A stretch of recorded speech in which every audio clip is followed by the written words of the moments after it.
السلام علیکم۔ آج کی اس ویڈیو میں آپ لوگوں کے ساتھ رمضان المبارک کے 16ویں روزے کے وظائف اور عبادات شیئر کروں گی۔ ویڈیو کا آغاز کرنے سے پہلے چینل کو سبسکرائب کریں، نوٹیفیکیشن کے لیے بیل آئیکن کو پریس کریں۔ اس کے ساتھ ہی مجھے انسٹاگرام اور فیس بک پیج پر بھی فالو کریں۔ تو آئیے ویڈیو کا آغاز کرتے ہیں۔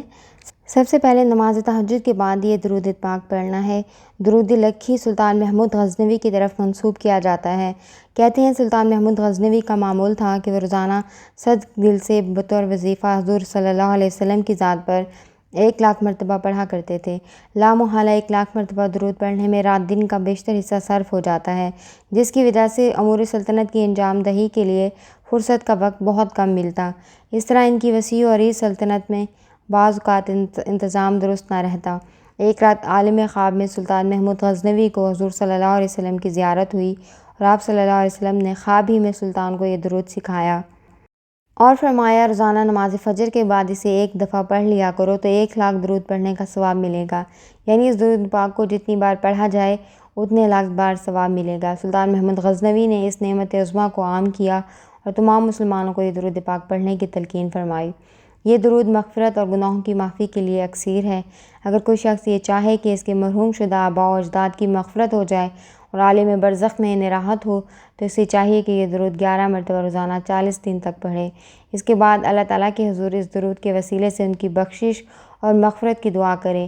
انشاءاللہ اللہ تعالیٰ انہیں معاف کر کے ان کی قبر کو مثل جنت بنا دے گا۔ اس کے علاوہ یہ درود دینی اور دنیاوی حاجات پوری کرنے کے لیے بھی بہت مؤثر ہے۔ تہجد کی نماز کے بعد 11 مرتبہ اس درود شریف کا ورد اضافہ رزق کا باعث بنتا ہے۔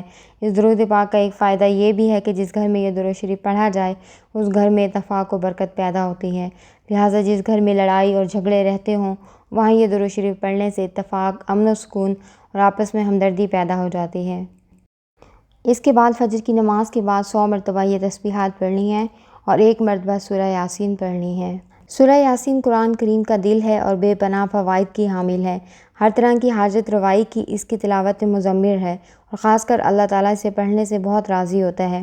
احادیث میں اس کے بہت سے فضائل بیان ہوئے ہیں۔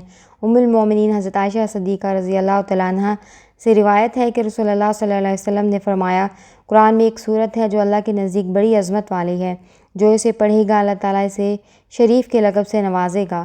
ربیہ اور مضر کی تعداد سے بھی زیادہ افراد کے لیے اس صورت کے پڑھنے والے کی شفاعت قبول کی جائے گی۔ اس عظمت والی صورت کا نام یاسین ہے۔ ربیہ اور مضر عرب کے 2 قبیلے تھے جن سے تعلق رکھنے والے افراد کی تعداد بہت زیادہ تھی۔ حضرت انس رضی اللہ تعالیٰ عنہ سے روایت کرتے ہیں کہ جو شخص سورہ یاسین پڑھے گا اسے 10 قرآن مجید پڑھنے کا ثواب حاصل ہوگا۔ حضرت انس رضی اللہ تعالیٰ عنہ اور حضور صلی اللہ علیہ وسلم سے روایت کرتے ہیں کہ ہر چیز کا ایک دل ہوتا ہے، قرآن مجید کا دل سورہ یاسین ہے۔ جو شخص اس کو محض اللہ تعالیٰ اور آخرت کے لیے پڑھے گا اس کی ضرور مغفرت کر دی جائے گی۔ اس کو مرنے والے پر نزاع کے وقت پڑھا کرو۔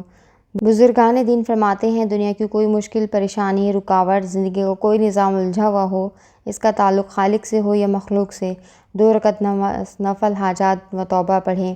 پہلی رکعت میں اگر ہو سکے تو سورہ کافرون، دوسری میں سورہ اخلاص پڑھیں، ورنہ کوئی سی بھی سورہ پڑھ لیں۔ پھر سلام پھیر کر 3 دفعہ سورہ یاسین پڑھیں۔ جب سورہ یاسین پڑھنا شروع کریں تو یاسین کا لفظ 3 دفعہ دہرائیں۔ اسی طرح سلام قول من رب الرحیم کو 3 دفعہ دہرائیں۔ پھر آیت نمبر 82 آخری آیت سے پہلے انما امرہ سے کن فیکون تک کو 3 دفعہ دہرائیں اور اپنی مشکل حاجات مراد کا تصور کریں۔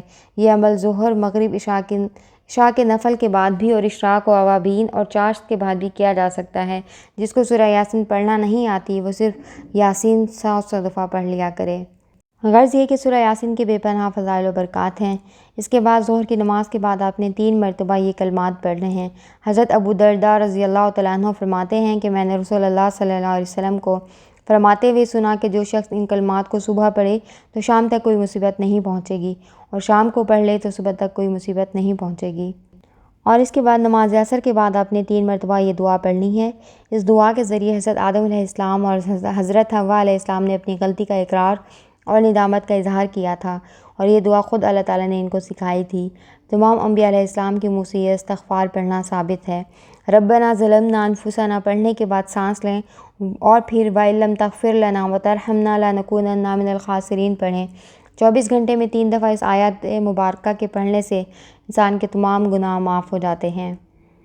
اور پھر مغرب کی نماز کے بعد آپ نے پارہ نمبر 13 سورہ ابراہیم آیت نمبر 38 3 مرتبہ پڑھنی ہے، اور اس کے بعد آپ نے نماز تراویح کے بعد 3 مرتبہ پارہ نمبر 16 سورہ طٰہٰ آیت نمبر 50 پڑھنی ہے، اور پھر رات کو سونے سے پہلے 3 مرتبہ پارہ نمبر 28 سورہ تحریم آیت نمبر 8 3 مرتبہ پڑھنی ہے۔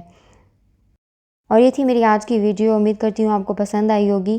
اگر پسند آئی ہے تو اس کو لائک اور شیئر ضرور کیجیے گا، کیونکہ نیکی کی بات پھیلانا صدقہ جاریہ ہے۔ اور اس کے ساتھ ہی آپ لوگوں سے ایک ریکویسٹ ہے کہ رمضان المبارک کے اس بابرکت مہینے میں مجھے اور میری فیملی کو اپنی دعاؤں میں ضرور یاد رکھیں۔